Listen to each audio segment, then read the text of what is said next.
Mimi naamini mwanamke akikwambia no, lazima ukubali hiyo no. No. Usiwe kinganga. Mambo ya kinganganizi hapana. Mwanamke aropoki. Yaani akishakwambia sikutaki, sikupendi, naomba uniache niende na maisha yangu, mwache. Ambao sio level zangu. Wewe sio level zangu, wewe sio type zangu. Mwache.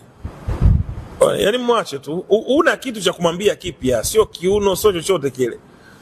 So komo hilo sio, yani yeye kasha kuona huna vigezo tena. Kwa unatakiwa ukubali kuumia, kumwacha. Yani muachane bwana, sawa. Usimpige wala nini. Mwambie sawa. Wala usimwambie umenipotezea muda wangu. Ni aibu mtoto wa kiume kumwambia mwanamke umenipotezea muda wangu. Aibu. Ni aibu. Yani mwanaume aliyefundwa na anayejitambua, uwezo kumwambia mwanamke umenipotezea muda. Anayepotezewa muda ni mwanamke, sio mwanaume. Wewe unatakiwa ukapambane kutafuta hela ili utengeneze heshima yako ya kesho. Okay.